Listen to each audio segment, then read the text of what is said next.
ಆತ್ಮೀಯರೆಲ್ಲರಿಗೂ ನಮಸ್ಕಾರ. ಗೃಹ ಕಲಾನಿಧಿ ಚಾನಲ್ಗೆ ಸ್ವಾಗತ. ಇವತ್ತು ಪ್ರೋಟೀನ್ ಸೀರೀಸ್ 4 ಸೋಯಾ ಕಟ್ಲೆಟ್ ಅಂಥೇಳಿ ಮಾಡ್ತಾ ಇರೋದು. ಸೋಯಾಬೀನು ಒಂದು 20 ಇದೆ.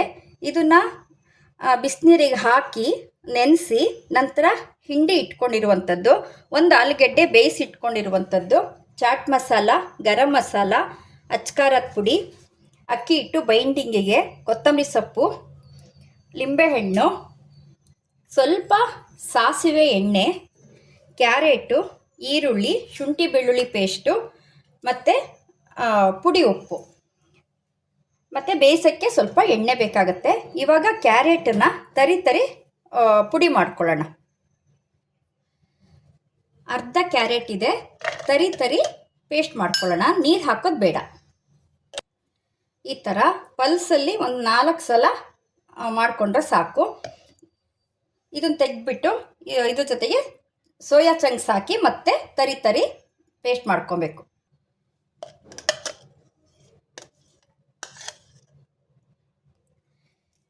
ಇವಾಗ ಸೋಯಾ ಚಂಕ್ಸು ನೋಡಿ, ಇದರೊಳಗೆ ಎಷ್ಟು ಕ್ರಿಯೇಟಿವಿಟಿ ಇದೆ ಅಂಥೇಳಿ. ಸಾಮಾನ್ಯ ಸೋಯಾ ಕಟ್ಲೆಟ್ಗೆ ಕ್ಯಾರೆಟು, ಸಾಸಿವೆ ಎಣ್ಣೆ, ಲಿಂಬೆಹಣ್ಣು ಇವನ್ನೆಲ್ಲ ಹಾಕೋದಿಲ್ಲ. ನಾವು ರುಚಿಗೆ ಲಿಂಬೆಹಣ್ಣು ಮತ್ತು ಸಾಸಿವೆ ಎಣ್ಣೆ ಹಾಕ್ತಾಯಿದ್ದೀವಿ, ಜೊತೆ ಕ್ಯಾರೆಟು ಹೆಲ್ತಿಗೋಸ್ಕರ. ಸೋಯಾ ಚಂಕ್ಸ್ ಕ್ರಷ್ ಮಾಡಾಯಿತು. ಸಸ್ಯಾಹಾರಿಗಳಿಗೆ ಇದೇ ಹೈ ಪ್ರೋಟೀನು ನಮಗೆ ಸಿಗುವಂಥದ್ದು. ಇವಾಗ ತುಂಬ ಸಣ್ಣದಾಗಿ ಹೆಚ್ಚಿರುವಂತಹ ಒಂದು ಈರುಳ್ಳಿ, ಬೇಯಿಸಿ ತುರಿದಿರೋದು ಅಥವಾ ಮ್ಯಾಶ್ ಮಾಡಿರುವಂತಹ ಒಂದು ಆಲೂಗೆಡ್ಡೆ, ಶುಂಠಿ ಬೆಳ್ಳುಳ್ಳಿ ಪೇಸ್ಟ್ ಒಂದು ಅರ್ಧ ಚಮಚದಷ್ಟು, ಚಾಟ್ ಮಸಾಲ ಇದು ಹಾಕಿದ್ರೇ ಕಟ್ಲೆಟ್ಟು ಏನೋ ಒಂದು ರುಚಿ ಕೊಡುತ್ತೆ, ಒಂದು ಅರ್ಧ ಚಮಚದಷ್ಟು, ಗರಂ ಮಸಾಲ 1 ಟೀ ಚಮಚದಲ್ಲಿ 1 ಚಮಚ, ಹಾಗೆ ಅಚ್ಕಾರದ ಪುಡಿ ಅರ್ಧ ಚಮಚ,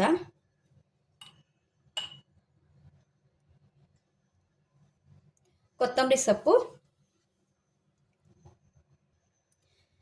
ಲಿಂಬೆಹಣ್ಣಿನ ರಸ ಒಂದು ಅರ್ಧ ಚಮಚದಷ್ಟು, ಒಂದು ರುಚಿ ಕೊಡಲಿಕ್ಕೋಸ್ಕರ ಸಾಸಿವೆ ಎಣ್ಣೆ ಒಂದು ಅರ್ಧ ಚಮಚ. ಇದನ್ನು ನಾವು ಶಾಲೋ ಫ್ರೈ ಮಾಡಲಿಕ್ಕೆ ಆ ಟೈಮಲ್ಲಿ ಬಳಸ್ತಾ ಇಲ್ಲ, ಕಲಿಸ್ಬೇಕಾದ್ರೇ ಬಳಸ್ತಾ ಇದ್ದೀವಿ. ರುಚಿಗೆ ತಕ್ಕಷ್ಟು ಉಪ್ಪು. ಇವನ್ನೆಲ್ಲ ಚೆನ್ನಾಗಿ ಫಸ್ಟು ಕೈಯಲ್ಲಿ ಕಲಿಸ್ಕೊಳ್ಳೋಣ, ನಂತರ ಅಕ್ಕಿ ಹಿಟ್ಟು ಹಾಕಿ ಕಲಿಸ್ಕೋಬೇಕು.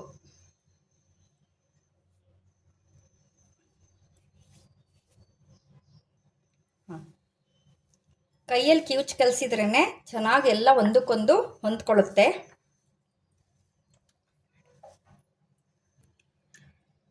ಇದಕ್ಕೆ ಕಲಸಾಗಿದೆ ಚೆನ್ನಾಗಿ. ಇವಾಗ 1 ಚಮಚದಷ್ಟು ಅಕ್ಕಿ ಹಿಟ್ಟು ಯಾಕೆ ಹಾಕೋದಂದರೆ, ತವಾ ಮೇಲೆ ಕಟ್ಲೆಟ್ಟನ್ನ ನಾವು ಇಟ್ಟಾಗ ಅದು ಕಚ್ಕೊಂಡ್ಬಿಡತ್ತೆ ತವಾಗೆ. ಹಾಗಾಗಿ ಒಂದು ಸ್ವಲ್ಪ ಅಕ್ಕಿ ಹಿಟ್ಟು ಅಥವಾ ಕಾರ್ನ್ಫ್ಲೋರು ಏನಾದರೂ ಒಂದು ಬೈಂಡಿಂಗಿಗೆ ಹಾಕಿ ಕಲಿಸ್ಬೇಕು. ಈ ಹಿಟ್ಟು ಕಲಿಸ್ದೆ ಈ ಸೋಯಾ ಚಂಕ್ಸು, ಆಲೂಗೆಡ್ಡೆ ಇವೆಲ್ಲ ಟೇಸ್ಟಲ್ಲಿ ಬಡ್ಡಾದ್ರಿಂದ ಖಾರ ಉಪ್ಪು ಹುಳಿ ಚೆನ್ನಾಗಿ ತಗೊಳುತ್ತೆ. ಸೊ ಇನ್ನೊಂದು ಚಮಚ ನಾನು ಖಾರ ಹಾಕ್ತಾಯಿದ್ದೀನಿ.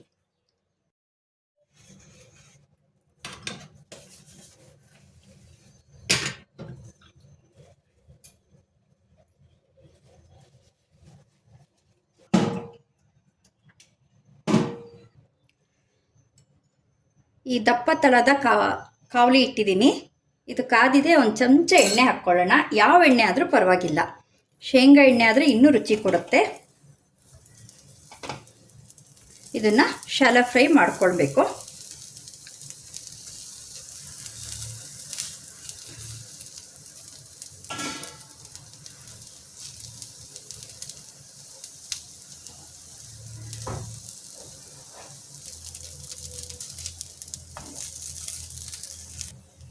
ಸೊ 2 ಕಡೆ ಚೆನ್ನಾಗಿ ರೋಸ್ಟ್ ಆಗಿದೆ.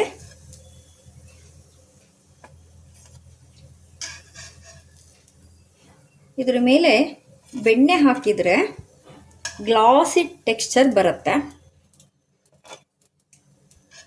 ಸೊ ನೋಡಿದ್ರಲ್ಲ ಆತ್ಮೀಯರೇ, ನಿಮಗೆ ಈ ಸೋಯಾ ಕಟ್ಲೆಟ್ ಅಡುಗೆ ವಿಡಿಯೋ ಇಷ್ಟ ಆಯಿತು ಅಂದ್ಕೊಂಡಿದ್ದೀನಿ. ಇದೇ ಥರ ಸೋಯಾ ಒಳಗೆ ಮತ್ತೆ ಪ್ರೋಟೀನ್ ರಿಚ್ ಹೊಸ ರೆಸಿಪಿಯೊಂದಿಗೆ ಬರ್ತೀನಿ. ಅಲ್ಲಿ ತನಕ ನನ್ನ ವಿಡಿಯೋ ನೋಡ್ತಾ ಇರಿ, ಶೇರ್ ಮಾಡಿ, ಸಬ್ಸ್ಕ್ರೈಬ್ ಮಾಡಿ. ಧನ್ಯವಾದಗಳು.